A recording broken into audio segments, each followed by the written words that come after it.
my cabinet colleague, Minister Chee Yong Tat, CAG Chairman and CEO, colleagues from the Singapore aviation family, ladies and gentlemen, good afternoon.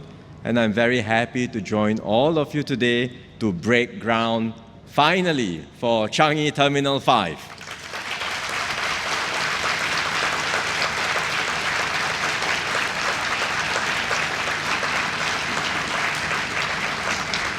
It is a very significant milestone in our aviation journey, and I'm glad that we are doing it in this SG60 year. Because the Changi story is very much a reflection of the Singapore story. It's a story where we continue to defy the odds, exceed all expectations, and keep on striving to reach greater heights. Changi nearly didn't happen. We used to operate from Paya Lebar Airport, and in the 70s, when Paya Lebar Airport was straining to accommodate the growing air traffic, consultants came along and they recommended expanding Paya Lebar and building a second runway there. They said that relocating to Changi would be too expensive. They doubted that there would be enough demand for air travel to justify this move, particularly at a time when the world was still feeling the impact of the 1973 oil crisis. So expanding Paya Lebar Airport was the preferred, more cost-effective option at that time. Luckily, we decided on a different path. Not that consultants are always wrong. Sometimes they give good recommendations. But in this case, and indeed, if you just look at numbers alone, if you just look at cost-effective, cost-benefit ratios, I would imagine expanding Paya Lebar would have been a more prudent choice, an easier decision to make. But luckily, we decided on taking a different path. Our pioneers made the bold decision at that time to move to Changi and to build Changi. They had the foresight to think not just 1 or 2 years, but decades ahead. They anticipated that demand for air travel would grow and that Changi would provide more space. It was a better location for us to build a new airport. And that's why we proceeded with Changi, and generations of Singaporeans have since been part of this Changi story. We've continued to expand and upgrade Changi now to its current 4 terminals. We've reimagined what the airport could be with Jewel. And we've been through ups and downs in this journey, including going through the darkest days of COVID and emerging stronger together now.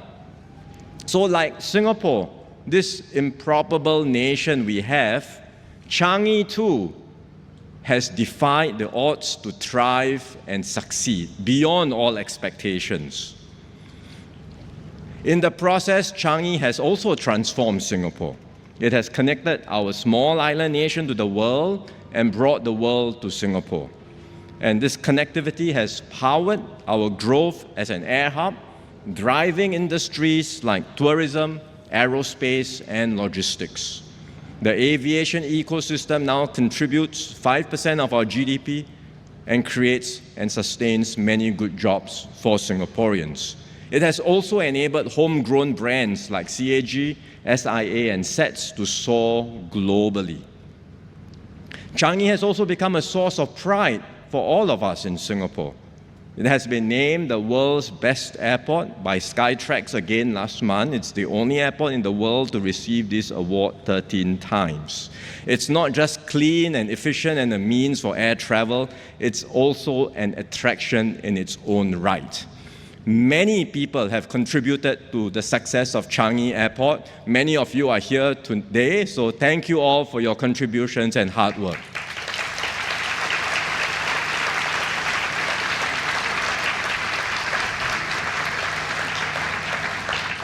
Of course, we can never be complacent about our achievements, and we cannot presume that our success can continue just on its own.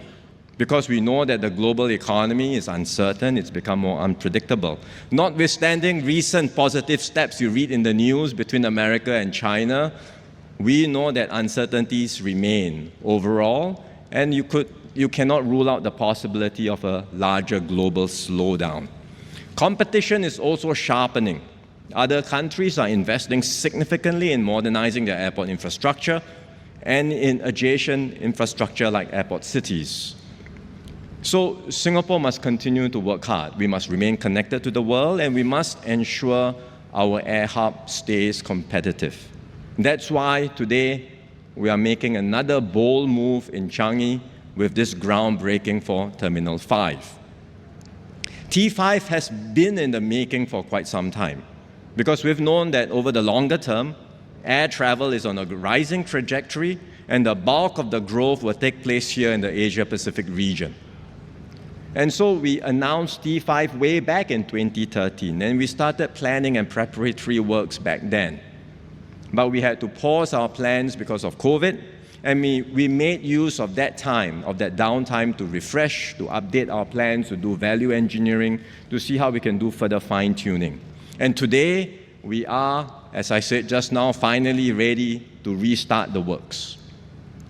What can you expect in Terminal 5? First and foremost, it will be a mega terminal. In terms of land area, T5 will be as big as all our current terminals combined. So it will expand Changi's current capacity by more than 50% and allow us to serve about 50 million more passengers annually. And we will make good use of this additional capacity. Currently, SIA Group's flights are split across the 3 terminals of Changi Airport, as all of you know. These flights can now be consolidated at T5, reducing transit and transfer time for passengers. So T5 will be the new home for SIA Group. And there will be space for other carriers to grow their fleets at T5 and across Changi. With more flights and hopefully more carriers at Changi, we can grow our network of connections. Now Changi has around 170 city links. The number is growing, and with T5, we will be able to reach our target of reaching more than 200 city links by the mid-2030s. T5 is not just about size. It will be a smart terminal. It will incorporate state-of-the-art airport systems and automate passenger-facing and back-end functions like baggage handling processes. It will leverage intelligence systems and data to optimize the efficiency, safety, as well as the passenger experience. T5 will be a sustainable terminal. We will use smart building management systems with AI-optimized air conditioning, not quite like this room now, which feels rather cold, intelligent lighting, and hybrid cooling systems. We will power it with more clean energy. The team is studying the feasibility of installing a solar system on its roof. And if that happens, it will be the largest rooftop system in Singapore. And of course, T5 will be a connected terminal. It will be connected from one end to another and to the rest of Changi. Because the terminal is so large, we will put in extra effort to simplify the wayfinding experience. There will be an automated people mover system to bring passengers directly from T5's arrival gates to the immigration halls. And because Changi Airport itself will double in land size, we will make sure T5 remains connected to the other terminals via this automated people mover system. And this will provide a more seamless connection experience across all the terminals in Changi and allow Changi to operate as a more integrated airport. T5 will also be better connected to the rest of Singapore. There will be a dedicated ground transportation center to bring together all the transfer options for passengers, be it by car, taxi, MRT, or bus. The Thomson East Coast Line will be extended to bring passengers directly from T5 to the city center and vice versa. We are also working to extend the Cross Island Line to connect T5 to new hubs in Singapore, like the Jurong Lake District, as well as the Punggol Digital District. And there will be new possibilities for travel beyond Singapore, because through the Thomson East Coast Line, we can connect T5 to the upcoming JB Singapore Rapid Transit System, or the RTS Link Terminal at Woodlands North. And because T5 will be closer to the Tanah Merah Ferry Terminal, we can also explore seamless air-sea transfers to destinations in neighboring countries. Beyond the airport itself, T5 is also part of the wider Changi East development. And there are two major areas here in this Changi East development.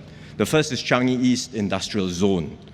This will increase Singapore's air cargo handling capacity significantly, and it will strengthen our attractiveness as an integrated logistics hub and reinforce our status as a competitive and vibrant air hub.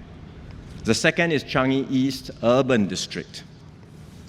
This is a new lifestyle and business hub located right at the doorstep of T5. Concept planning for this is underway, and we are studying how to create new spaces for international visitors and Singaporeans to connect, work, and play.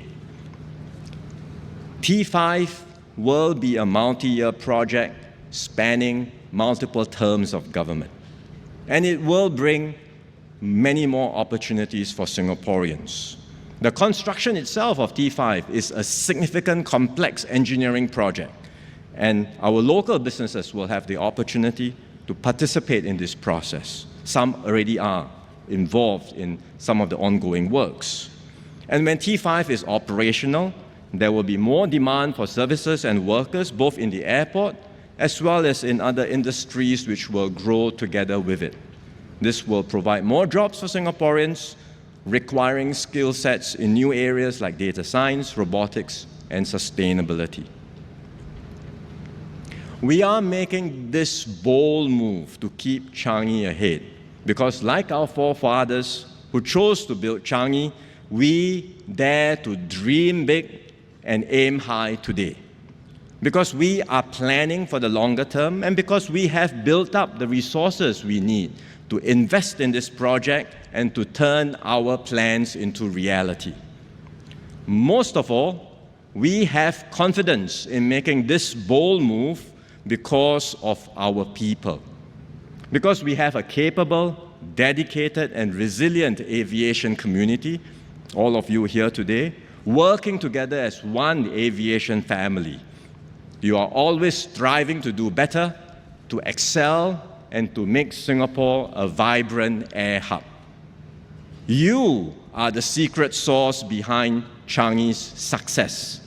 So I say to all of you, keep up the good work, and may your spirit continue burning brightly to take Changi and Singapore aviation to even greater heights. Thank you very much.